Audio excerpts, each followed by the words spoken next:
তো বন্ধুরা, আপনারা স্ক্রিনে যে ধরনের ফটোসগুলো আপনারা দেখলেন বেফোরের এবং আফটারের, এই ফটোসগুলো আপনারা যদি এডিটিং করতে চান তো আপনাকে এই ভিডিওটা অবশ্যই ফুল মনোযোগ সহকারে দেখতে হবে।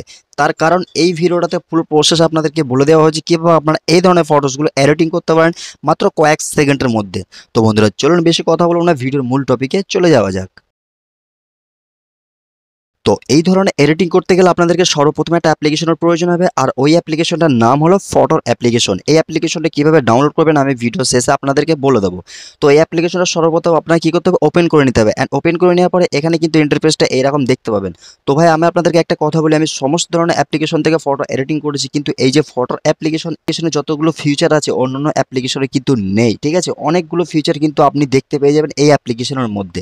তো সর্বপ্রথম এই ধরনের ফটো এডিটিং করতে গেলে আপনাকে যেটা করতে হবে, এখানে দেখতে পাচ্ছেন মোর অপশন, আপনাকে ক্লিক করতে হবে। ঠিক আছে, তো মোর অপশন আপনি ক্লিক করে দেবেন। অ্যান্ড মোর অপশনে ক্লিক করে দেওয়ার পরে এরকম একটা হোম পেজ আপনার সামনে শো হয়ে যাবে এবং সবার নিচেই আপনাকে চলে আসতে হবে এবং এখানে দেখতে পাবে যে এখানে কিন্তু এআই কাট আউট বলে একটা লেখা রয়েছে এবং তার নিচে দেখতে পাবেন বিজি রিমুভার কাঁচির একটা আইকন তৈরি রয়েছে। ঠিক আছে, এখানে কিন্তু আপনাকে ক্লিক করতে হবে। অ্যান্ড ক্লিক করে নেওয়ার পরে যেই ফটোটা আপনি এডিটিং করতে চাইছেন সেই ফটোটাকে আপনাকে এখানে সিলেক্ট করে নিতে হবে। তো চলুন আমি এক্সাম্পল থ্রু আপনাদেরকে একটা ফটোস আমি এখানে এডিটিং করার জন্য আমি এখানে সিলেক্ট করে নিলাম। অ্যান্ড ফটোসটা সিলেক্ট করে নেওয়ার পর আমি কিন্তু ফটোসটা এখানে অ্যাড করে নিয়েছি। যে ফটোসটা আপনাদের সামনে কিন্তু এখানে দেখাচ্ছে লাইভ প্রুফ, আমি দেখাচ্ছি যে এখানে কিন্তু আমার ফটোসটা অ্যাড হচ্ছে। অ্যান্ড অ্যাড হয়ে যাওয়ার সঙ্গে সঙ্গে কিন্তু আমার যে ফটোসটা সেটা কিন্তু ব্যাকগ্রাউন্ডটা পুরোপুরি রিমুভ হয়ে যাবে। দেখতে পাচ্ছেন আপনাদের সামনে সব কিছু আমি ভাই লাইভ প্রুফ দেখাবো। এবং তারপর আপনি কি করবেন, তারপর আপনি দেখতে পাবেন যে ফটোর নিচেই কিন্তু এখানে কিন্তু একটা গ্যালারির আইকন তৈরি হয়ে রয়েছে। এখানে আপনাকে ক্লিক করতে হবে, আপনাকে আপনার ব্যাকগ্রাউন্ড অ্যাড করতে হবে এখানে। তো এই ধরনের ব্যাকগ্রাউন্ডগুলো আপনারা কোথায় পাবেন আমি এর আগের ভিডিওতে আপনাদেরকে বলে দিয়েছি। ওই ভিডিওটা যদি আপনারা না দেখে থাকেন তো আই বাটনের লিঙ্ক পেয়ে যাবেন এবং ডিসক্রিপশন চেক করুন, ওখানে কিন্তু আপনারা ভিডিওর লিঙ্ক পেয়ে যাবেন, ডাইরেক্ট গিয়ে ভিডিওটা দেখে আসতে পারেন। তো এখান থেকে সিম্পল আমি একটা ব্যাকগ্রাউন্ডকে এখানে সিলেক্ট করে নিচ্ছি। ঠিক আছে, ব্যাকগ্রাউন্ডকে সিলেক্ট করে নেওয়ার পর এখানে আমি ব্যাকগ্রাউন্ডটা সিলেক্ট করে নিলাম। অ্যান্ড ব্যাকগ্রাউন্ডটা সিলেক্ট করে নেওয়ার পর এরকম একটা হোম পেজ আপনার সামনে শো হয়ে যাবে। তো সর্বপ্রথম কী করতে হবে, আপনার যে ফটোসটা রয়েছে সেটাকে আপনি একটু অ্যাডজাস্ট করে নেন। ঠিক আছে, আপনার ব্যাকগ্রাউন্ড হিসাবে আপনার ফটোসটাকে এখানে একটু অ্যাডজাস্ট করে নিতে হবে। তো লাইক দেখতে পাচ্ছেন আমি কিন্তু ফটোসটা এখানে পুরোপুরিভাবে অ্যাডজাস্ট করে নিয়েছি এবং নিচে দেখতে পাচ্ছেন এখানে একটা রাইট সেকশনে রয়েছে, এখানে আপনি ক্লিক করে দেন।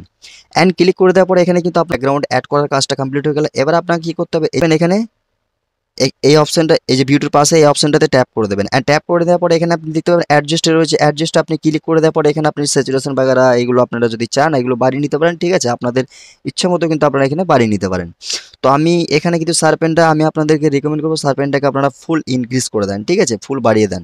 অ্যান্ড ফুল বাড়িয়ে দেওয়ার পর আপনার ফটোসের লুকটা দেখেন ভাই অনেকটা ডিফারেন্স হয়ে গেছে, আপনার ফটোসের লুক কিন্তু অনেকটা চেঞ্জ হয়ে গেছে।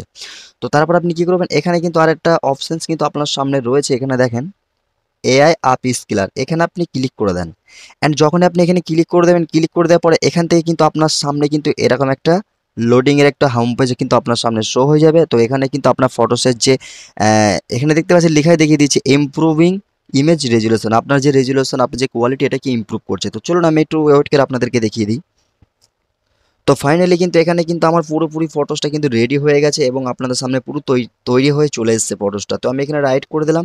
অ্যান্ড রাইট করে দেওয়ার পরে এবার যদি আপনারা চান এখান থেকে স্যাচুরেশনটা আপনারা ইনক্রিজ করে নিতে পারেন, মানে বাড়িয়ে নিতে পারেন, যেহেতু আপ স্কেল করলে একটু স্যাচুরেশনটা এখানে কিন্তু কমে যায়। ঠিক আছে, তো স্যাচুরেশনটা কমিয়ে নেওয়ার পরে এটাকেও আপনি শার্পেনটাকে আর কিছু করার দরকার নেই, এখানে আপনি ছেড়ে দেন। এবার আপনি ডাইরেক্ট কী করবেন, ফটোসটাকে এখান থেকে আপনি সেভ করে নেন। তো ফাইনালি কিন্তু আমার ফটোসটা কিন্তু এখানে ফাইনালি সেভ হয়ে গেছে। সেভ হয়ে যাওয়ার পরে এবার আপনাকে কী করতে হবে, পুরো পুরো অ্যাপটাকে আপনাকে মিনিমাইজ করে বেরিয়ে আসতে হবে। তারপর আপনাকে একটা অ্যাপ্লিকেশন ওপেন করতে হবে যেটার নাম হচ্ছে পিক্সআর্ট। পিক্সআর্ট অ্যাপ্লিকেশনটা আপনারা অবশ্যই ওপেন করে নেবেন। লাস্ট স্টেপ আপনাকে এখানেই ফলো করতে হবে। তো আপনি এডিট অ্যান্ড ফটোতে ক্লিক করে দেবেন। ক্লিক করে দেওয়ার পর আপনি যে ফটোসটা এক্ষুনি সেভ করলেন ওই ফটোসটা আপনাকে এখানে অ্যাড করে নিতে হবে। অ্যান্ড অ্যাড করে নেওয়ার পর নিচে দেখতে পাবেন এফেক্ট রয়েছে, এফেক্টে ক্লিক করে এফেক্টসে চলে আসবেন এবং HDR1-এ চলে আসবেন। এবং চলে আসার পরে এগুলো কিন্তু আপনার ব্লার বাগেরা যেগুলো রয়েছে এগুলো কিন্তু একটু শার্পেন স্যাচুরেশন এগুলো যেগুলো রয়েছে একটু হালকা বাড়িয়ে দেবেন। ঠিক আছে, বাড়িয়ে দেওয়ার পরে ওপরে দেখতে পাচ্ছেন একটা এরেজার আইকন হয়ে রয়েছে। ঠিক আছে, এখানে আপনি ক্লিক করে দেবেন। এখানে ক্লিক করে দেওয়ার পরে নিচের দিকে খেয়াল করবেন এখানে কিন্তু ক্লট রয়েছে। ঠিক আছে, আপনি শুধু সিম্পল এই ক্লটে ক্লিক করে দেবেন। তো যখনই ক্লটে ক্লিক করে দেবেন যাবে না, আপনার যে ইফেক্টটা অ্যাড করলেন সেটা কিন্তু আপনার ক্লট মানে আপনার ডেস্কটপের ওপরেই পড়ে যাবে, ঠিক আছে।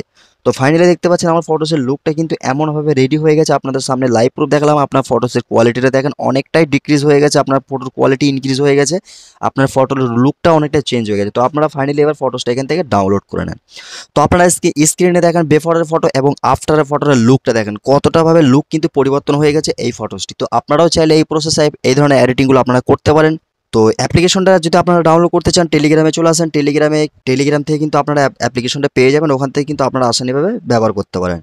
তো এই ছিল আজকে প্রসেসটা কেমন লাগলো অবশ্যই কমেন্টে জানাতে ভুলবেন না। ভিডিওটি ভালো লাগলে অবশ্যই লাইক করবেন, বন্ধুদের সঙ্গে শেয়ার করতে ভুলবেন না। তো বন্ধুরা ভিডিওটি এখানেই এন্ড করছি, আমরা দেখাবেন নেক্সট কোনো ভিডিওতে। ততক্ষণ সুস্থ থাকা, ভালো থাকবেন, খোদা হাফিজ।